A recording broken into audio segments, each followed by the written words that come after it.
Hey, Dr. Michael Mahan here from Psych with Mike.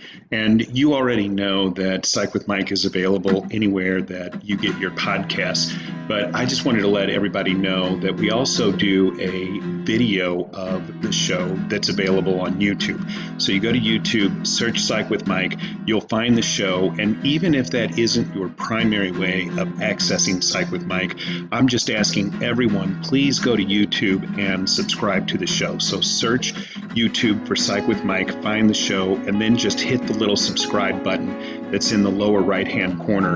That really, really, really helps us out, and we would appreciate it. And as always, if it's Friday, it's Psych with Mike.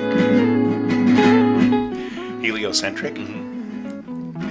From Helios, the sun. This is Dr. Michael Mahan, and I am here in the Psych with Mike library with Mr. Brett Newcomb. And I'm older than dirt, and that's why I remember all that stuff. Yeah, we were talking off mic. Who was it? Herodotus. Herodotus invented an orb, yes? Yes. That operated off of a rudimentary steam principle. Yeah. But it wasn't then until the late 1700s, early 1800s, before we had actual steam engines. Yeah. And I was saying, why did it take so long? And you were telling me all of the reasons because you're a historian. Yeah. Excuse me. I'm old enough to be historical. About why it is that it took us from the ancient Roman Empire until the mid 1700s for somebody to say, "Oh, that's a good idea to make a motor." But that's why the history textbooks always make a distinction between the glory that was Greece and the grandeur that was Rome. Right. So we haven't done this for a long time. I've been traveling. You've been traveling, and I've been having technical issues that I don't want to go into. You've had technical issues for as long as I've known you. And some diagnosable, some not. Yeah, I feel silly. The technical issues turned out not to be as technically difficult as I was making them out to be, but we now have them resolved. Sometimes people overthink things. That's true. And sometimes they underthink things. Absolutely. Yeah. You have to think just the right amount. Exactly. Yeah. So I am glad to be back. I'm glad that you are back. I'm glad that you had a good time on your travels. Yeah. You are enjoying being retired as much today, maybe more, than the day you made the decision, I think. Oh, yeah, because I've lived through some of the initial anxiety and transition stuff. Yeah. You know, when you go from, as a therapist, you're responsible 24/7 for availability and concern about your clients. Mm-hmm. If they have a crisis, you have to be able to respond to that. And then when you let that go and you feel like you're in free fall. Right. And you're like, I don't have any obligations. I don't have anybody I have to be worried about. I don't have anybody to take care of. Were you worried about the money at all, or did you feel like you had that part figured out? I felt like I had that part figured out. And also I didn't just quit and not make any money. I transitioned out of 2 or 3 stages of things that I was doing. So it took the better part of a year to actually get retired. But, at least. I think it was probably longer than that. It might have been. And we're not going to speak specifically about that today. That is a good topic for a show at some point because the baby boom generation obviously is either in retirement or getting very close. Your time is coming, my friends. Yeah. So that's probably a really, really good show topic. But today we were going to talk about something that I know both of us were very much I would say expert on because we did a lot of work in schools and educational settings. You were originally a teacher and then transitioned into doing therapy, but you always remained somehow connected to education, whether that was teaching university or we both worked in schools doing care teams and trying to help the faculty of those schools work through the issues of dealing with kids that had problems, whether that was emotional diagnoses or educational deficits. And ADHD was always one of the things that was people just were hyper vigilant about. Yeah. Yeah, I had actual classroom teaching responsibilities at some level. Junior high school, high school, junior college, graduate school. for 40 years. Yeah. Every single semester for 40 years. Just as an aside, my son, who has gone into education, just got a job at the middle school that you got your first job at. Yeah. Which is amazing. Back in the dark ages. And he was educated in third grade by your wife. I mean, it is just crazy Small world. how things overlap. Yeah, but go ahead. And so ADD and ADHD is one of those terms about which there is confusion. Mm-hmm. What does it mean? How do you diagnose it? It is a real thing. And if you suffer from it, do you need to have medicine? What if you don't want medicine? What if you're, and you run into this a lot, or we ran into this a lot, especially in the 80s and 90s and first decade of this century, with parents that would say, well, teachers just want to medicate my child for control reasons. And they give them a bunch of drugs and they'll just sit there and be a zombie. And I don't want that for my child. I don't want that to be my child's experience. And I think we're paying the teachers to do the work. They ought to do the work.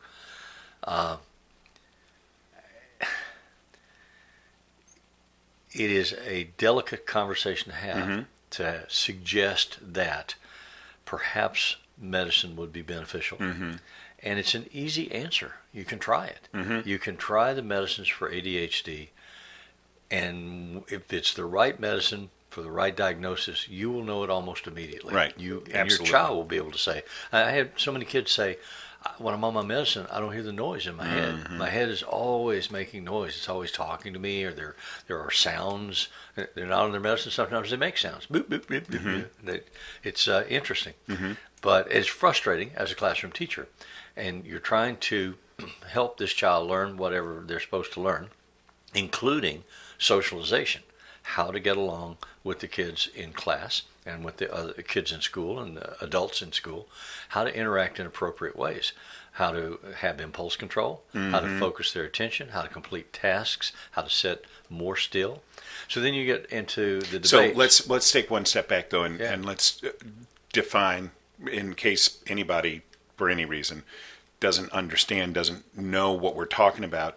Back in the early days of the DSM, we had a diagnosis called ADD, which was attention deficit disorder.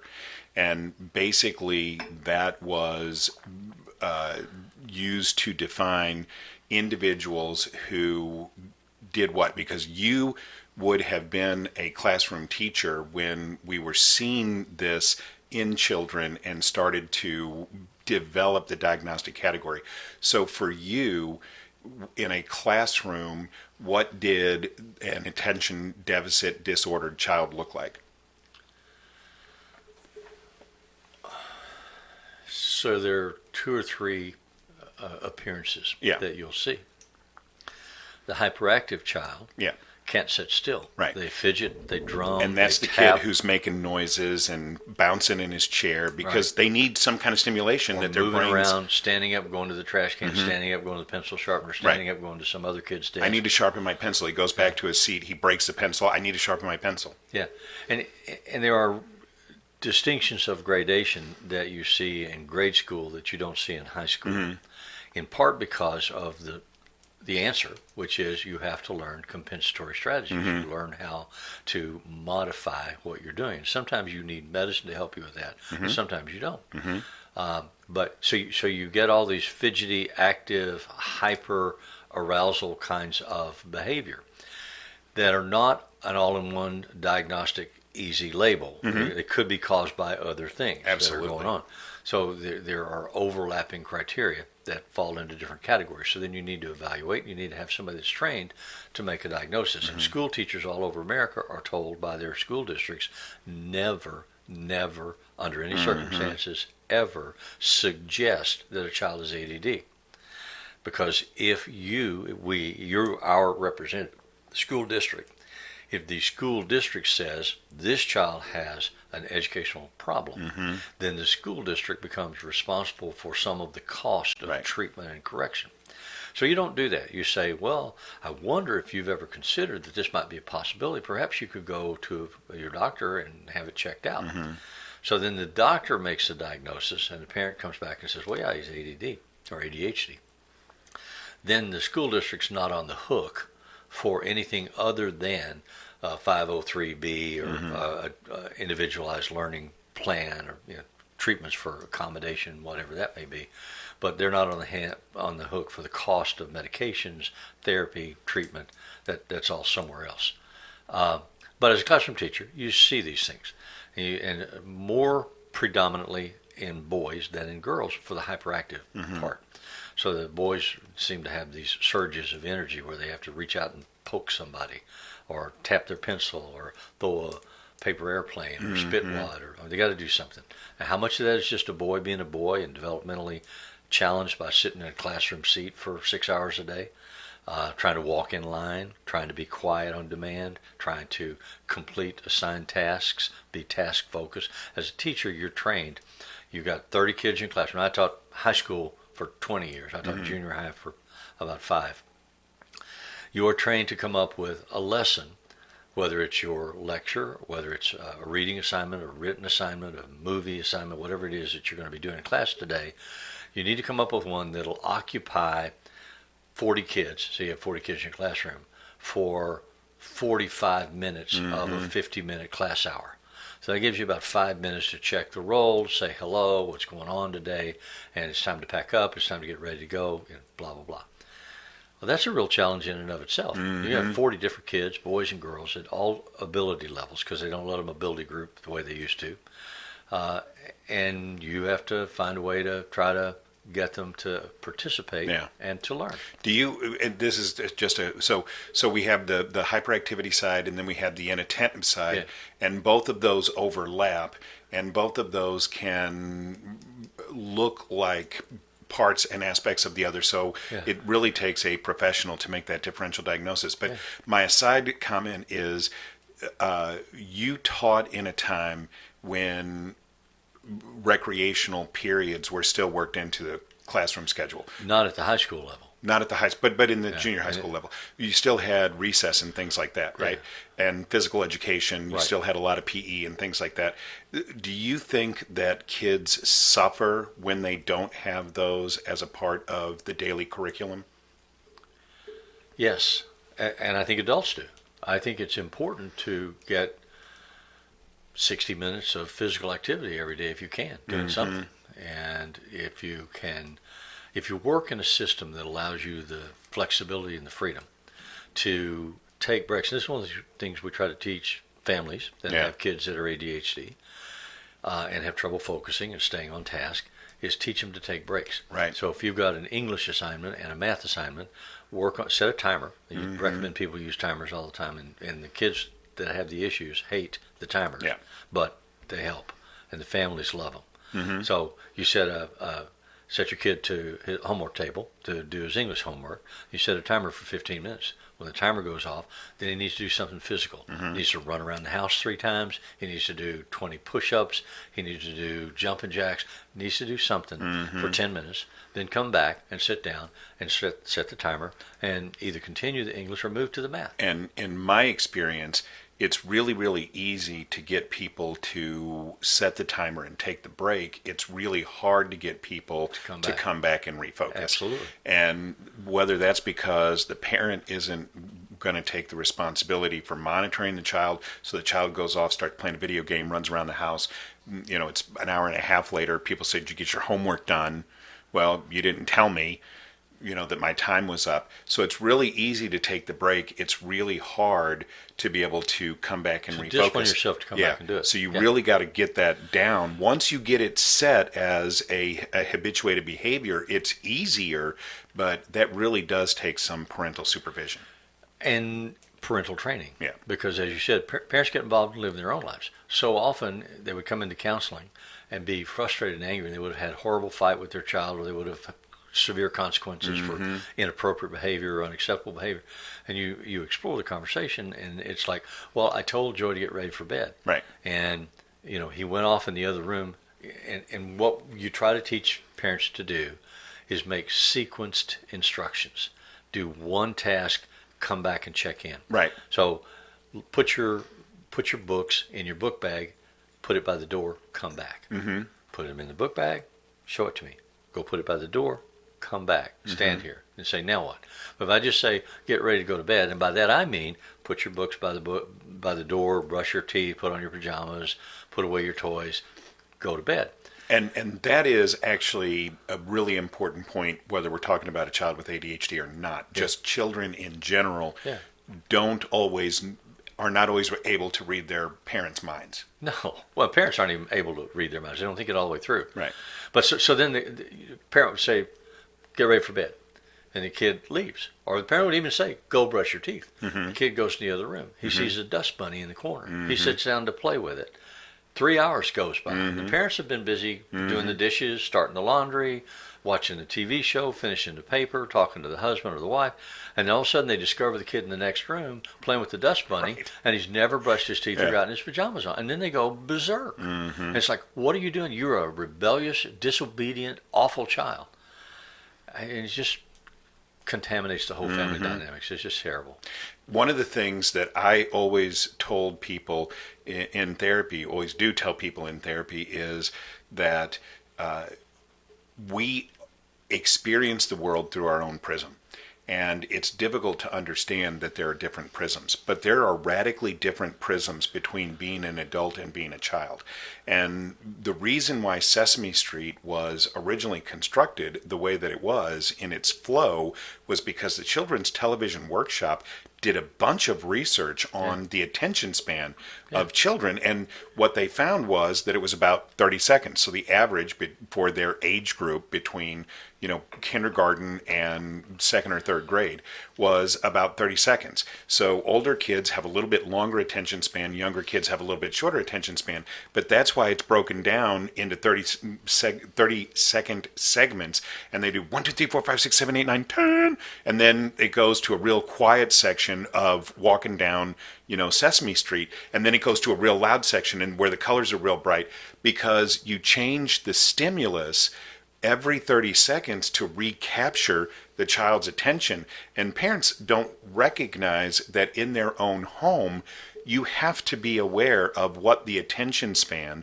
of your child is. It's a challenge. Mm-hmm. I mean, teachers are trained to know this information, but they get distracted too, because we have our agendas. I'm supposed to get to the end of chapter 5 by the end of July. It's 2 days till the end of July, and I've got 20 more pages of chapter 5 that I'm supposed to cover in class. And I might have my principal coming in to check on me at the end. Yeah. And in the meantime, I've got 12 behavioral observations I'm supposed to be making for psychologists and counselors who are asking about kids in my class. I've got a kid that is diabetic. I've got another kid that has incontinence problems, and another kid whose mother just died, and 2 kids that just broke up romantic relationships. So in the meantime, I'm supposed to be teaching about the causes of the War of 1812. It's doable. It's doable. But you have to learn how to pace it. You have to learn how to pace yourself.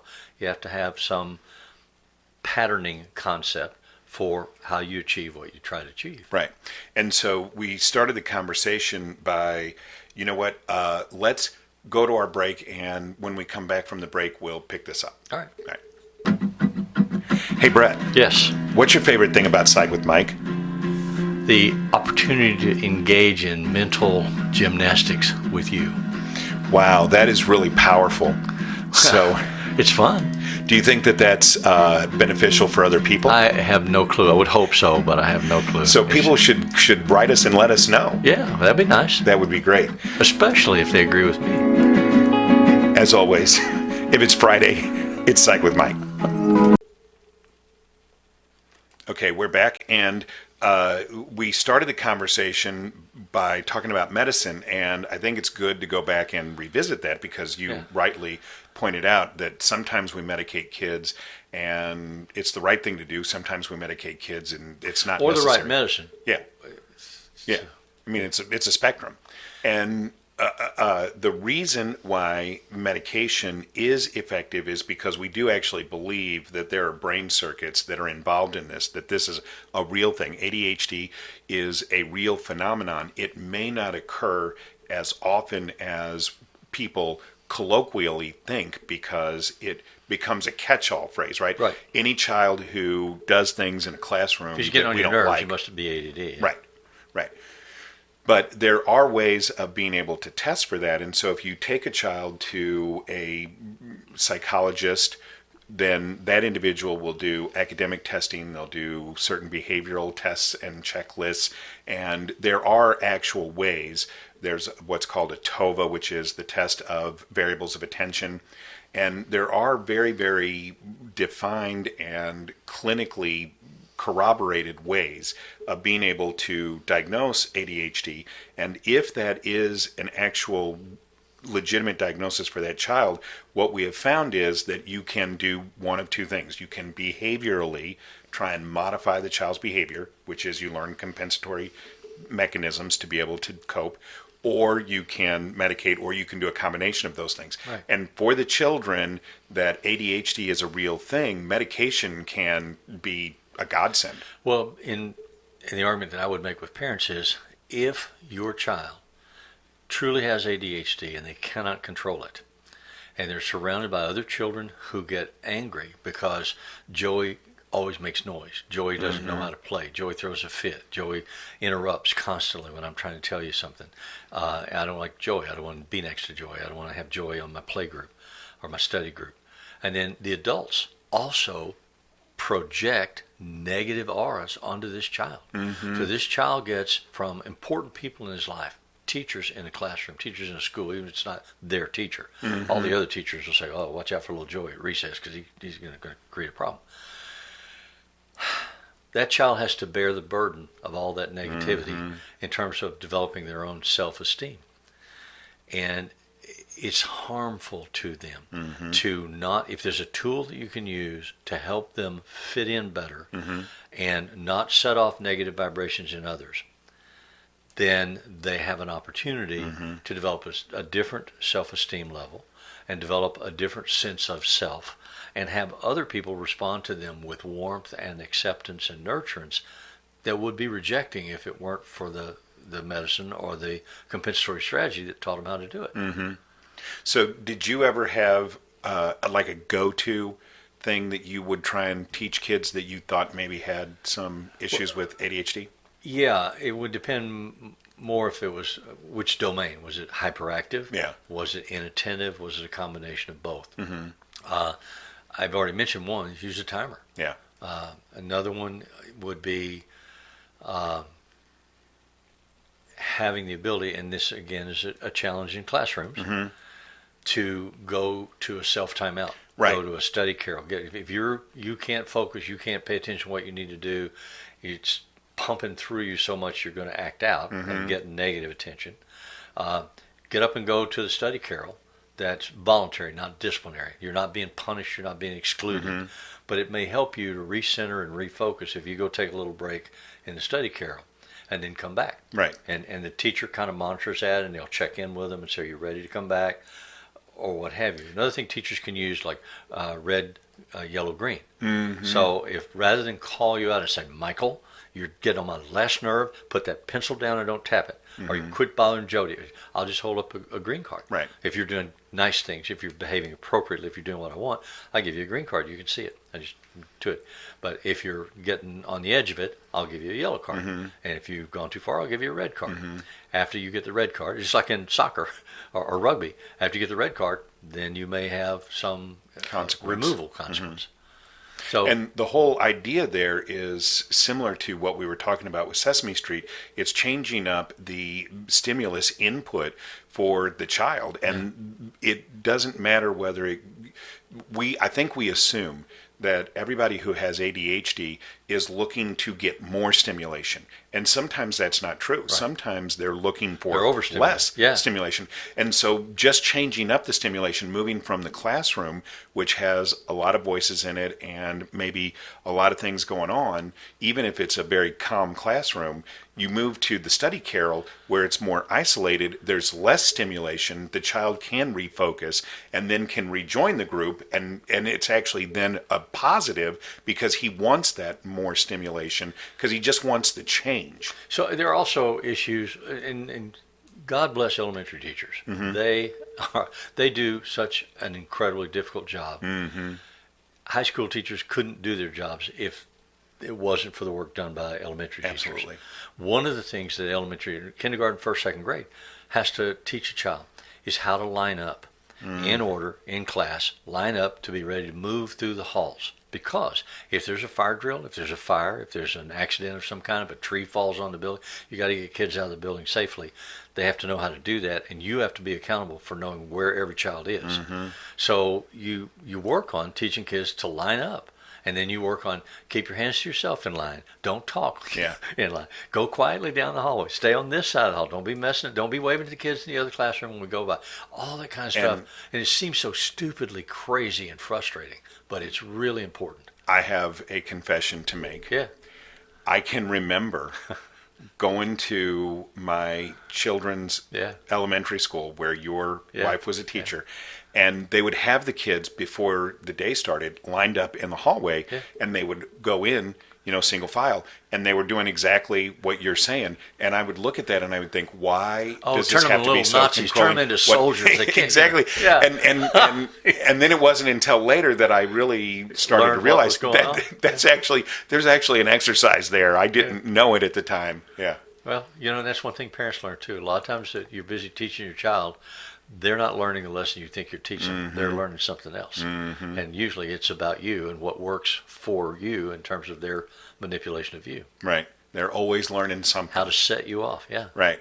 One of the things that we do have to acknowledge is that when people take medication for ADHD, that medication is stimulant medication. And what does that mean? That means that it acts as a stimulant in the human body. So a couple of things are going to happen. Oftentimes when children get put on ADHD medication, it's very difficult for them to maintain an appetite. They don't want to eat because this is stimulant medication in their body, and so their appetite is suppressed. And you really have to encourage them, even mandate that they get appropriate caloric intake. They have to eat on the medication.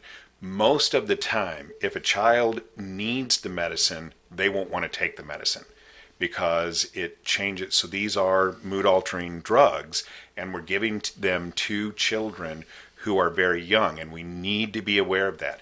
These are drugs that adults would abuse because of their mood-altering properties, and if we're going to give those to children, we need to take that into consideration. Well, and the transition from being a child to an adult is when they begin to abuse them. And so some of them will sell or give their Ritalin or their Adderall to friends who will then snort it or smoke it or something.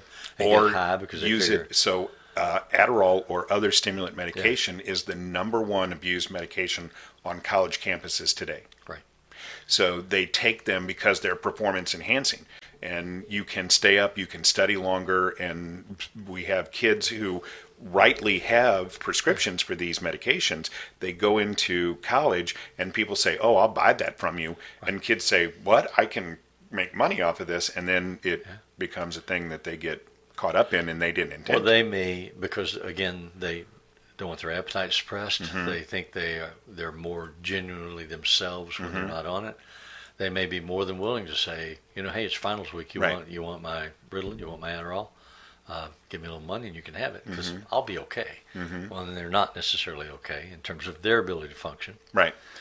And so if a child were to come to a parent and say, this medicine makes me feel weird, then my recommendation to that parent is to normalize that behavior, to say, okay, yes, I understand that this makes you feel weird, but is there any benefit to it? Do you see how this is helping you in the classroom? Does this make it easier for you to do your homework? Do you feel like you're doing a better job when you do your homework? A lot of times the answer to those questions is yes. And if that's the case, then maybe we, myself, the parent, and the child can work together to help the child be able to tolerate that. Because if a child is resentful of taking the medicine, then they're not going to do it. They're going to cheek it. They're going to spit it out. They're not going to take it. You're going to have to work on teaching the child and the parents. The child is not broken. They learn differently. The question is to figure out how they learn, how it works for them, and then help them be able to do what those things are, whatever they are. Sometimes it requires medicine. Sometimes it just requires new strategies or different understandings. But you can't have them sitting in a puddle crying because I just can't learn math. Right. You say you learn math differently. We have to find the way that you learn it so we can teach it to you that way. And that's such an important thing because, you had started out by saying that a lot of times the way that this gets identified is the child is a handful in class and somebody says, oh, we need to get this child checked out because they're behaviorally disruptive in class. And so, yes, that message right there is you're broken. There's something wrong with you. You need to get fixed. Right. Yeah. And that's not a good message for a child. Well, sometimes the message is, you need to get fixed for my convenience. Exactly. You need to get fixed for my comfort. I think it's you're almost you're always messing that. with my organization of my classroom and the function of it, and I can't have that. Mm-hmm. And one of the things that I really, really, really try and reinforce with people is that ADHD is a global disorder. What that means is it doesn't just appear in one aspect of the child's life. If the child is behaviorally a problem at school, but he's perfectly fine at home, then that may not be ADHD. If he's perfectly fine at school, but he's behaviorally disordered at home, that's probably not ADHD. It has to be global. A child can't turn it on and off. Right. The other thing I think it's important, there's a whole category of this that we haven't spent time talking about, and that's the inattentive type. Mm-hmm. The child that just gets lost, Yeah. and they're chronic daydreamers. They just drift away, and they have every intention of reading the story that they were assigned, Mm-hmm. and they get a couple of paragraphs into it, and something in the paragraph that they read sparks something inside Mm-hmm. them, and they just drift away somewhere. Yeah. And Well, they but can't call themselves back. That's exactly when you were talking about the child that the parent says, hey, go brush your teeth, Yeah. and he finds the dust bunny, Yeah. and he spends 3 hours with the dust bunny. Yeah. Content. Yeah, because he's that. Well, that's Yeah. that's his life. That's makes him happy, but he is not going to get done the task that he's been ascribed, and that's going to happen at school too. Is that he's going to look out the window and start looking at clouds? Well, that's a lesson that all of us have to learn in school, if we go to school, and that is that we have to learn how to perform on demand. Right. Because when you go for work, in the work environment, when you live in a functional world, you're dealing with the police, they say stop the car, get out of the car. There are times in life when you must perform on demand. And if you can't call your attention and focus it and drive it to a successful outcome, you're going to have negative consequences. Right. You're going to be negatively involved with somebody. You might get fired from a job. You might lose a relationship. You might get arrested by the police. There are issues that we have to learn how to respond to immediately and correctly on demand. And that's part of learning those compensatory strategies. And that's why I always really like using timers, even though in my experience the children involved hated them. The parents involved and the teachers involved said this is the best thing since sliced bread because it helps us reset this child. When the alarm goes off, this child can learn how to reset. And one of the things you have to do with an ADHD child is you have to do foreshadowing because if you just rip into their consciousness, if they're absorbed in a task or if they're playing a video game or they're watching a TV or they're reading a story and you just come in and say, put your book down right now, they can't shift gears. So you have to come in and say, in 10 minutes, we're leaving. In 5 minutes, we're leaving. In 3 minutes, we're leaving. Okay, now we're leaving. And you interrupt them and try to pull them out of it. And you teach them how to respond to those interruptions appropriately so that when it's time to leave the house, they're not having a fit and screaming and yelling, I don't have my shoes, I didn't get dressed, I didn't get breakfast, how come? All that stuff that families just experience so chaotically. And that can be difficult for the family because the parents, they're wrapped up in their own stuff and they a lot of times don't take the extra time that would be required to give the child a countdown. And if there are siblings, then there are going to be negative messages from the siblings. Joey always ruins everything. Joey always creates a problem. How come I don't get to go do this because Joey's a pain in the ass? And Joey gets those messages constantly. Yeah. And this is something that we really, really, really are going to see more of as we come out of the pandemic and start to go back to physical classrooms, which we haven't been in for now 18 months. And assuming that we do go back to actual physical classrooms this school year, this is going to be a challenge. There are going to be a lot of kids who are going to have difficulty making that transition from the home online schooling back into a physical classroom. And all of us are going to have to be tolerant of this as a process. It's not just going to be snap your fingers, everybody goes back to class, and it's 2019 again. It's going to be something that's going to be a process both for the children, whether they have ADHD or not, and for the educators. Yeah, it's an additional responsibility for the teachers. Additional things for them to be aware of, and additional things for the school system in support of the teachers to help plan for and set up protocols for. When you have these issues, when these kids are trying to come back into the classroom, and whether it's moving about the building, going to lunch, having recess, or whether it's shifting from math to social studies to music, whatever it may be, figuring out a seating chart, moving from a seating arrangement to a reading circle, whatever it is, there are going to be adjustment and readaptive issues, even at the upper grade levels, because kids have not had to do that when they were studying from home. Right.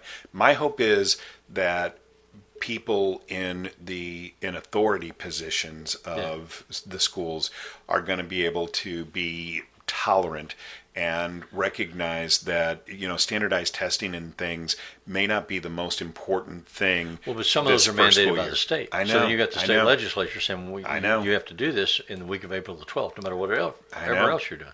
And then the state also says, or the local community says, well, the fire department has to come and conduct a fire drill.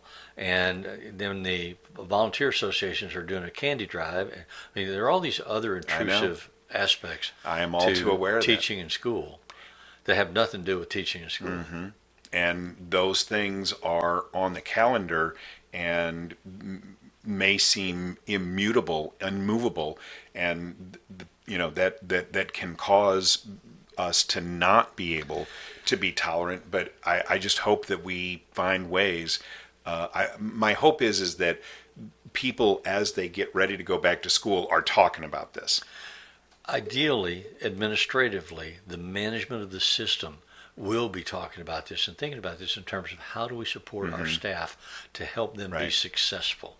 Not just lay layered expectations on them, but how do we help them? Because teachers, too, are going to be worried about their parents, their children, their home, their incomes, their health, and their class management.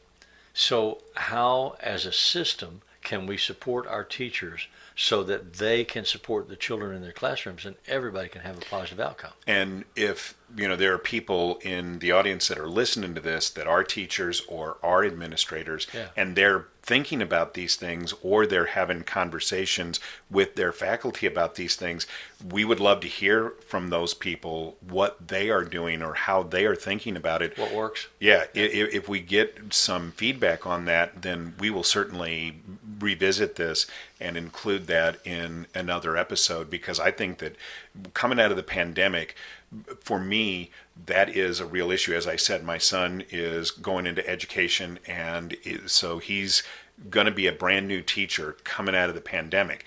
And there are a lot of brand new teachers coming out of the pandemic because some teachers left the profession while this was going on. Absolutely. And so this is a new time.